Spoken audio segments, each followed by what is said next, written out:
मांझंद में बिन्ही जहाननि जे सरदार हज़रत मोहम्मद मुस्तफ़ा सल्लल्लाहु अलैहि वसल्लम जी आमद जो ॾियारो अक़ीदत ऐं एतिराम सां मल्हायो पियो वञे। वधीक तफ़सील वज़ीर अली लोहाणी जी हिन रिपोर्ट में। सोनो नबी आयो आयो प्यारो नबी आयो आयो सोनो नबी आयो आयो। मुल्क जी मांझंद में भी बिन्ही जहाननि जे सरदार हज़रत मोहम्मद मुस्तफ़ा सल्लल्लाहु अलैहि वसल्लम जी आमद जे सिलसिले में 12 रबीउल अव्वल जो ॾियारो अक़ीदत एतिराम सां मल्हायो पियो वञे। नबी पाक सल्लल्लाहु अलैहि वसल्लम आया, पूरी दुनिया ते जेको आहे रहमत अची वई। नबी पाक सल्लल्लाहु अलैहि वसल्लम जे अचण जे करे अॼोके भलारे ॾींहं जे करे अॻु में इस्लाम खां अॻु में जेको आहे जहालियत जे दौर में औरतुनि खे हक़ न मिलंदा हुआ।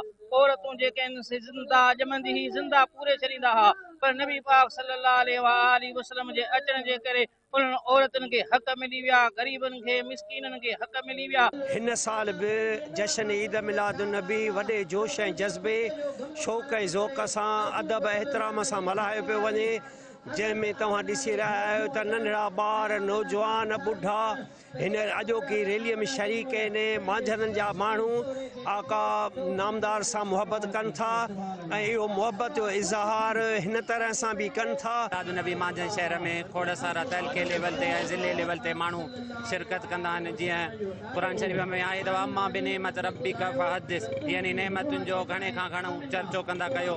त हीअ बि हिकिड़ी वॾे खां वॾी नेमत आहे। जीअं अलाह हथ ॾिना या अखियूं ॾिनियूं, हिननि जो बि असीं शुक्रियो बजा आणींदा आहियूं त हिन खां वधीक नबी करीम सल्लल्लाहु अलैहि वसल्लम पाण ख़ुदि नेमत आहे ऐं उन ते ख़ूब चर्चो करणु घुरिजे। कैमरामैन शाजिब अली सां गॾु वज़ीर अली लोहाणी, धरती टीवी न्यूज़ मांझंद।